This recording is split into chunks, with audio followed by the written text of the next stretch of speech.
Halo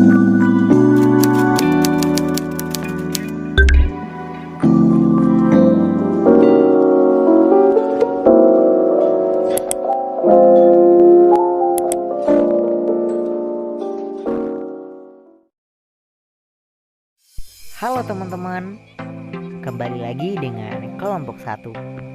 Kali ini kami akan membahas pengertian komunikasi, unsur-unsur komunikasi, dan proses komunikasi. Kami dari kelompok 1 beranggotakan 5 orang, yaitu saya sendiri, Muhammad Taswin, Dian Monika Y, Adi Saputra, Megawati, Muhammad Dermawanha. Baiklah, selamat menyaksikan. Oke, kita masuk ke materi pertama. A. Pengertian komunikasi bisnis. 1. Pengertian komunikasi.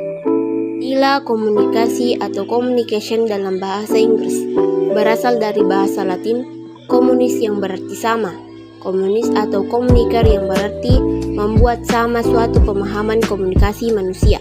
Komunikasi manusia adalah komunikasi yang mensyaratkan penyampaian pesan saran dan seseorang atau lembaga kepada seseorang atau kelompok orang baik secara langsung ataupun melalui media, surat kabar, televisi, radio, dan majalah. Nah, dalam Kamus Besar Bahasa Indonesia KBBI, komunikasi bisa diartikan sebagai berikut. A. Pengiriman dan penerimaan pesan atau berita antara dua orang atau lebih, sehingga pesan yang dimaksud bisa dipahami. B. Hubungan, kontak, perhubungan. Selanjutnya, pengertian komunikasi dari beberapa ahli. Nah, yang pertama menurut William C. Hemster dan Wade N. Beatty dalam buku Business Communication Research and Method.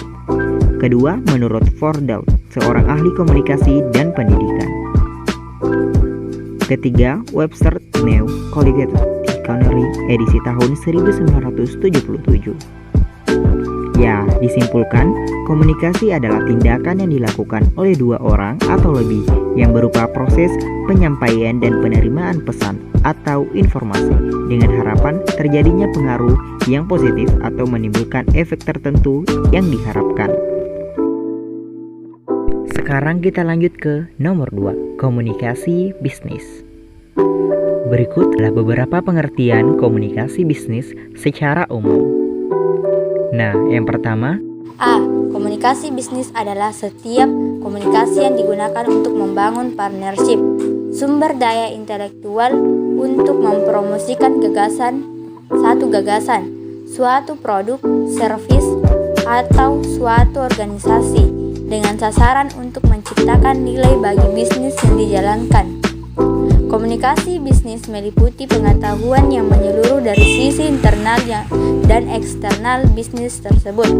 Komunikasi yang internal termasuk komunikasi visi atau perseroan atau perusahaan, strategi, rencana-rencana, kultur atau budaya perusahaan, nilai-nilai dan prinsip dasar yang terdapat di perusahaan, motivasi karyawan, serta gagasan-gagasan dan lain-lain.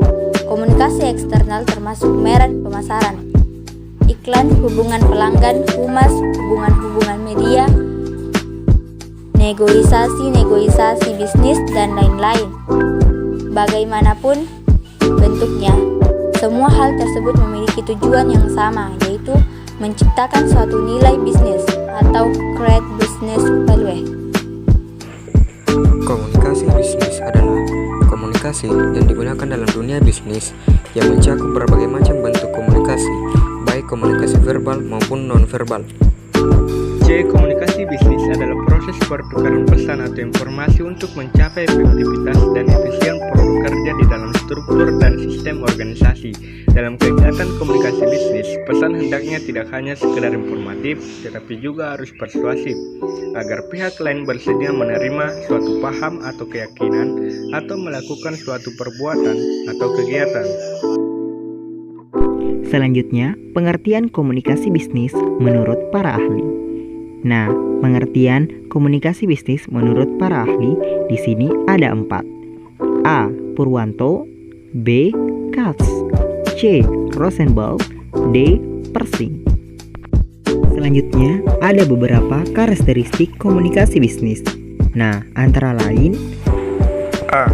Pesan yang terkandung dalam komunikasi bisnis disusun untuk audiensi. B. Ada batasan waktu dan biaya. C. Mempunyai tujuan, salah satunya menjaga hubungan yang baik dengan pelanggan maupun pihak di luar perusahaan. D. Pesan yang disampaikan dalam komunikasi bisnis harus memerhatikan informasi yang akan disampaikan kepada audiensi. Nah, yang ketiga, unsur-unsur dalam komunikasi bisnis. Unsur-unsur dalam komunikasi bisnis, secara umum, komunikasi tersebut terbentuk dari 5 unsur. Dari kelima unsur tersebut, tidak bisa berdiri sendiri untuk membentuk sebuah komunikasi. Unsur-unsur tersebut sebagai berikut. A. Mengirim pesan atau komunikator, yaitu orang atau pihak yang mengirim informasi. Komunikator bisa berupa perorangan, kelompok, atau massa. Dalam penyampaian pesan, supaya mudah dipahami oleh penerima pesan, komunikator harus memperhatikan isi, cara penyampaian, dan penerima pesan. B. Penerimaan pesan, komunikafe atau komunikasi, merupakan seseorang yang mendapatkan suatu pesan.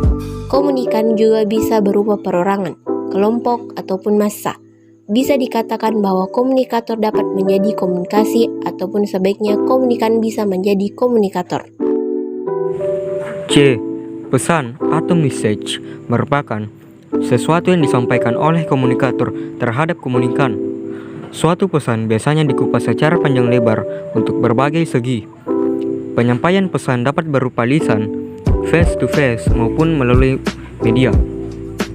D. Trans atau needs merupakan prosedur pengiriman pesan.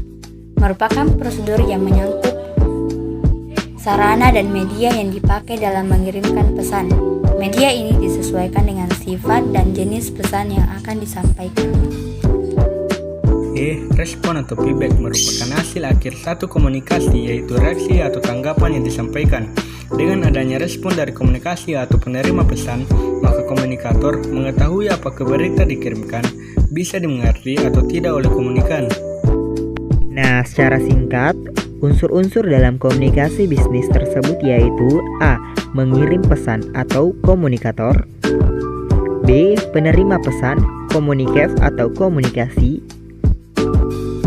C. Pesan atau message, D. Trans atau needs, E. Respon atau feedback. Nah, selanjutnya dalam proses komunikasi bisa dalam 2 tahap. Yang pertama, proses komunikasi primer dan proses komunikasi sekunder. A. Proses komunikasi primer adalah proses penyampaian pikiran atau perasaan kepada seseorang dengan menggunakan lambang atau simbol sebagai media. B. Proses komunikasi sekunder adalah proses penyampaian pikiran atau perasaan kepada seseorang dengan menggunakan media atau alat-alat sebagai media kedua setelah memakai lambang sebagai media pertama. Media tersebut yaitu telepon, televisi, dan surat. Ya, kita masuk ke 4 proses komunikasi. Menurut Corland, L. Boff, dan John Vettil dalam Business Communication Today, proses komunikasi proses terdiri atas 6 tahap sebagai berikut. A. Pengirim mempunyai suatu ide atau gagasan. B. Pengirim mengubah ide menjadi suatu pesan. C. Pengirim menyampaikan pesan. D. Penerima menerima pesan. E. Penerima menafsirkan pesan. F.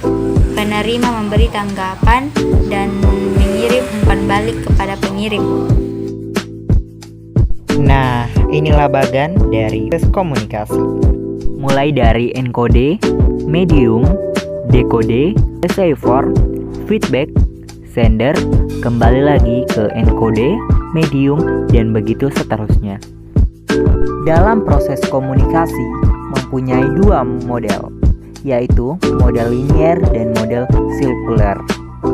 Nah, A. Model linear ini mempunyai ciri sebuah proses yang hanya terdiri atas 2 garis lurus, di mana proses komunikasi berawal dari komunikator dan berakhir pada komunikator.